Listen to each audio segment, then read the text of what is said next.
In the war of Mahabharata, we find out about many great warriors. But there are only few warriors whose valor is respected by the enemies, whose art of welfare was praised by Lord Krishna himself. This is the story of one such hero, the story of Danveer Karna. The preparations for the war of Mahabharata were completed. The two armies were close to facing to face.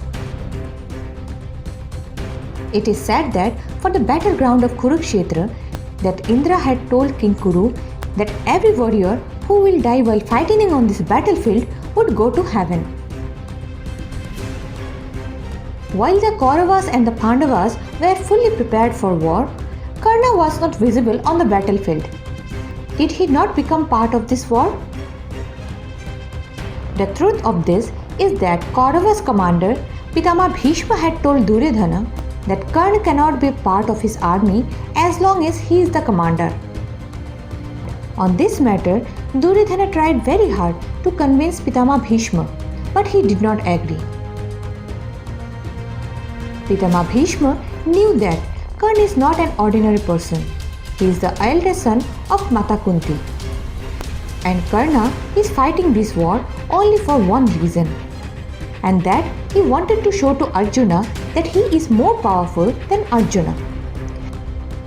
Karna was powerful, and at the same time he was also a great charitable. It is said that if anyone asked for anything from Karna, he would definitely give that. Indradev knew this very well and was planning something. He knew that if Karna's Kavach and Kundal would remain with him, then the whole Pandava army could not survive. In this case, the sun god has warned Karna that you should not worship me, because if you do not worship me, Indra will not ask for anything from you. In response to this, Karna said that I cannot stop worshipping and also cannot stop giving charity.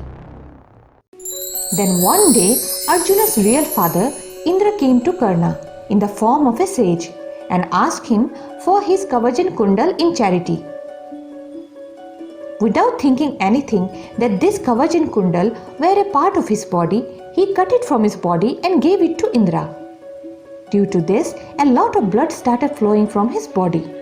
Seeing that, Indradev realized that Karna is a great donor. Then Indra gave a powerful weapon to Karna and said that the death of whomever you attack with this weapon is certain, but this weapon can be used only once. When Bhishma was injured on the 10th day, Karna became part of the army of Kaurava after Guru Dronacharya became the commander on the 11th day. Karna was attacking the Pandavas' army like anything. It seemed that this war was going to an end very quickly. In the war, Karna violated the rule of the war with the other warriors of Kaurava and killed the son of Arjun, Abhimanyu, that too when he was unarmed. This type of behavior was not acceptable from a warrior like Karna on the war. During the dark hours of the 14th day, Ghatotkacha, Bhima's half-asura son, destroyed the Kauravas' force and also injured Dronacharya. No Kaurava warrior could stand in front of Ghatotkacha. Seeing the condition of his army, Duryodhana told Karna that he had to kill Ghatotkacha. After that, Karna drew Indradev's weapon on Ghatotkacha and killed Ghatotkacha. Krishna was saddened by the death of Ghatotkacha, but was also relieved with the fact that Karna could no longer use this weapon against Arjuna. For this reason, Krishna was not allowing Arjuna to come in front of Karna, as he was aware that Karna was keeping that powerful weapon for Arjuna. Before the war started, Karna promised Mother Kunti that he would not kill the Pandavas except Arjuna. He assured Mother Kunti that if I am killed, you would still have 5 sons. And if Arjuna is killed, then also you would have 5 sons. In both situations, you would always be called the mother of 5 sons. Karna and Arjun were face to face on the 17th day of the war. The two warred with each other like a hero. but due to sunset, the war had to end. The next day, when the war started, Karna and Arjun were facing each other. It seemed that these wars were going to be fierce. Both of them started using their powerful weapons. When Arjun shot an arrow to Karna, Karna's chariot went back 10 meters. When Karna shot an arrow in response, Arjun's chariot went back 1 inch. On this, Krishna praised Karna, whom Arjun heard, and asked him, "O Lord, I have shot so many arrows at Karna's chariot, and it was being displaced like a feather in the wind. But not once did you appreciate me. Rather, you would appreciate his skill despite his arrow just replacing my chariot a little." Then Sri Krishna replied that Karna's chariot is not protected by any such force. He is on his own, yet he fights violently. But O Arjun, remember, your chariot is protected by Hanuman at the top of on your flag, me as a charioteer in the front, and by Sheshnag at its wheels. Yet the whole chariot would still sway and displace whenever the violent Karna hit us with his arrows. The armies had forgotten to fight. All eyes were on Arjun and Karna. While Karna was leaving the arrow, a snake named Ashwasena came in his quiver and started praying to Karna that leave me on the bow and release it to Arjuna. I want to take revenge for the deaths of my family. Karna said that this is only a fight between him and Arjun. He will not take anyone else's help in it. To complete his revenge, Ashwasen secretly sat on the arrow which Karna was about to release to Arjun. When Karna saw Ashwasen on his arrow, Karna shouted loudly and said to Arjun, "Careful Arjun, there is a snake named Ashwasena who is sitting on the arrow." Krishna, however, knew that this was an exceptional arrow. Arjuna could not stop the arrow. Then Krishna pressed the chariot down with the thumb of his right foot. The chariot wheel sank into the ground and the arrow missed Arjuna's head at the very last moment, destroying Arjuna's headgear. If Sri Krishna had delayed even a moment, then Arjuna's death was certain at that time.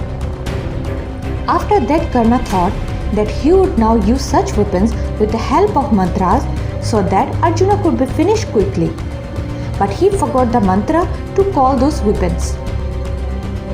Then he remembered the curse of Guru Parshuram. When Guru Parshuram cursed him, saying that when you will need my knowledge the most, it won't work for you. Karna was about to release another arrow, but the wheels of his chariot got smashed into the ground. It was also due to a curse that the Mother Earth gave to him to help a little girl, for whom he had squeezed ghee from the soil. Karna left his bow on the chariot and came down to take out the wheels of the chariot from the ground. That was the time when Sri Krishna said to Arjun that this is the right time to raise your bow and arrow and kill Karna. But Arjuna didn't want to fight because Karna was unarmed.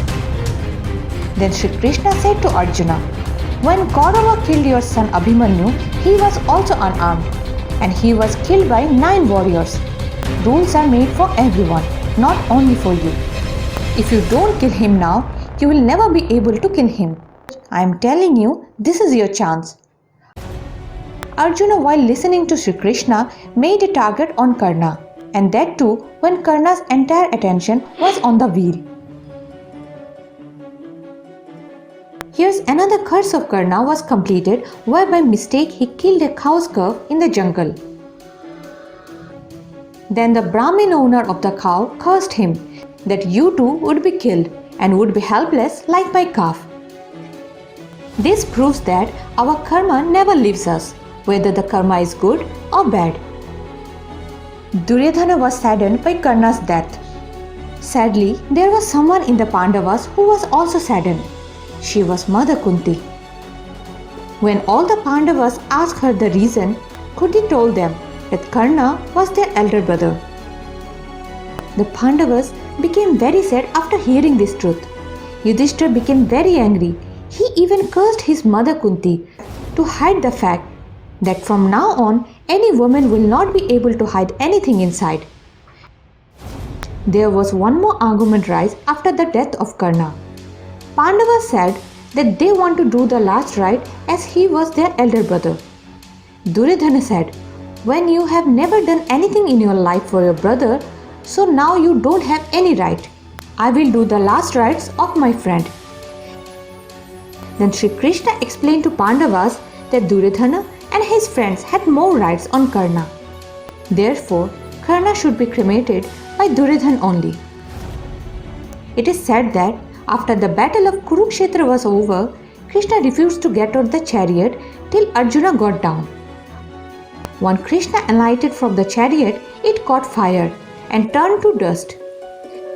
Then Krishna said, "O Arjuna, your chariot was destroyed by Karna a long time ago.